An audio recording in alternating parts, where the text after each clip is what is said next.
If you want to sell a domain in GoDaddy Auctions, this video will walk you through the process step by step so you can list your domain, set a price, and publish it the right way. I'll also show you the optional for sale page, which can help lower your commission fee and make your domain more attractive to buyers. And if you find this tutorial helpful, make sure to hit like and subscribe for more simple domain and website guides. Alright, let's get started.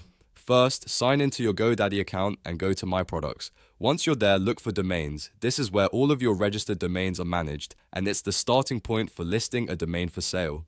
After that, go into DNS and then open domain settings. Depending on your account layout, the wording may look slightly different, but you're looking for the area where you can manage the domain sales and listing options. Once you're inside the domain settings, find the option that says List for Sale. This is the key step that lets you put your domain up in the GoDaddy marketplace. Click on List for Sale, and GoDaddy will begin the listing setup process. At this point, you're essentially telling GoDaddy that you want this domain to be visible to buyers who are browsing for available names. Next, you'll need to set your buy now price in US dollars. This is the price a buyer can pay immediately without negotiating, so it's important to think carefully about the amount. A good buy now price should be competitive but still reflect the value of your domain. If the domain has a strong keyword, a short name, or a brandable structure, you may be able to price it higher. If you want a faster sale, keeping the price realistic can help attract more interest. Now, GoDaddy may also give you the option to add a for sale page.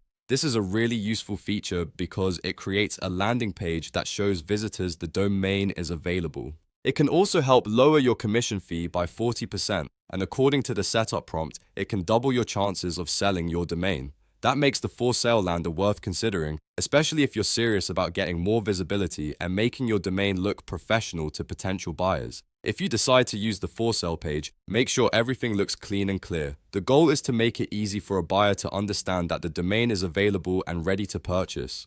A simple sales page can sometimes make a big difference because it removes confusion and gives your domain a more polished, trustworthy presentation. After you've chosen your price and decided whether to add the for sale page, the final step is to click Publish Listing. This makes your domain live in the marketplace and officially available for purchase. Once published, your listing can start appearing to interested buyers, and they can view the domain details and buy it based on the setup you selected. Before you finish, it's a good idea to double check everything one more time. Make sure the price is correct, the domain is the one you intended to sell, and the listing settings are exactly how you want them. A quick review now can save you time later and help you avoid mistakes that could affect your sale. And that's it.